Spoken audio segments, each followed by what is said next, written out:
Honorable Ngwena.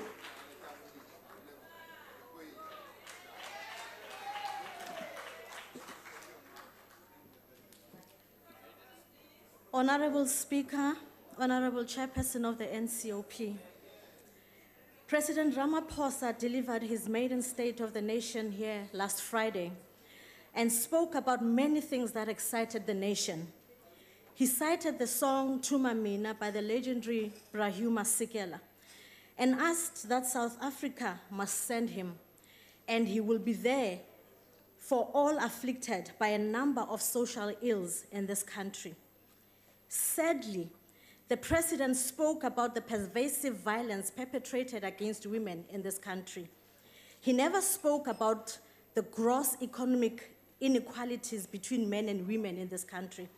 He never spoke about the deep-rooted patriarchy which breed toxic notions of masculinity, leading to unmitigated violence against women in this country. I am here, Mr. President, to speak for those women and girls who have a very long time been forced to keep silent about the struggles they face just to breathe.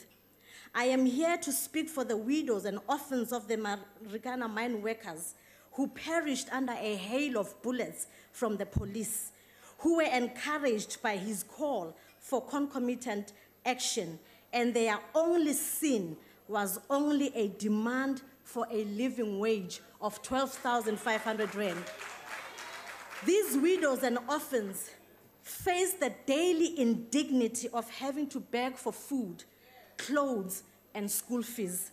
Their plight is not that different from that of millions of other women who are forced to go and raise children of white people as domestics, leaving their children on their own to raise themselves because of deep-rooted economic inequalities. I am here to speak for the almost 36% of unemployed people in this country, many of whom are young people, and the majority of whom are young women. As a result, most of these women are forced into unsustainable livelihood to sustain their lives and are made vulnerable to abuse by these unscrupulous men who use their economic power to sexually abuse these young women.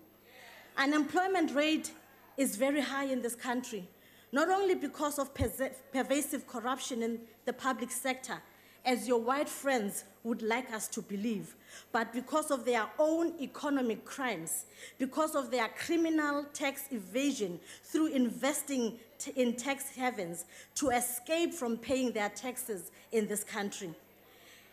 As you aptly cited Brahu, Mr. President, we hope you shall be there for these women. We want you to be there for rural women, for lesbians and queer women, for sex workers, for widows, for women working in factories, and those women forced by unscrupulous men to sell their bodies to advance in the corporate sector.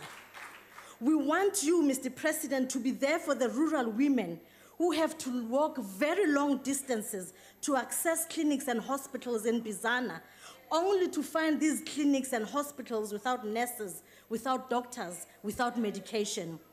All this while, we have a Minister of Health who seems to know what needs to be done and speaks about it daily.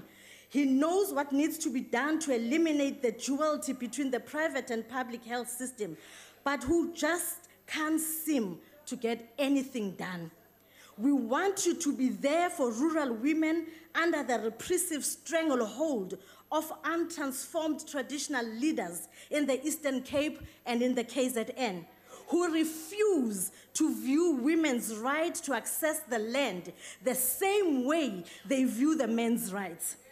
We want you to be there for the over 50,000 annual victims of sexual offenses in South Africa, whose tormentors roam the streets. Amongst some of those violators of women's rights is one Mduduzi Manana, a supposedly honorable member of this House, and an NEC member, Mr. President. We want you to fix the police so that when women go to report these heinous crimes, it does not take forever for Mr. Mbalula to have Mduduzi Manana arrested. and that people like him into mothers in a very early age, as it is in the Northern Cape. We need clinics that open 24 hours with sufficient nurses and doctors who care about patients. As we speak now, Mr. President, at Bupilong Hospital in Mafikeng Northwest, their maternity ward looks like where you would keep your buffaloes.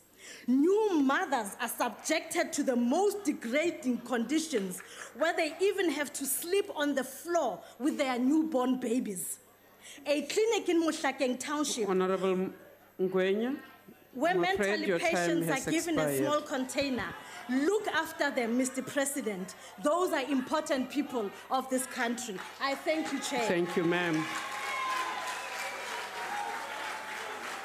The Honorable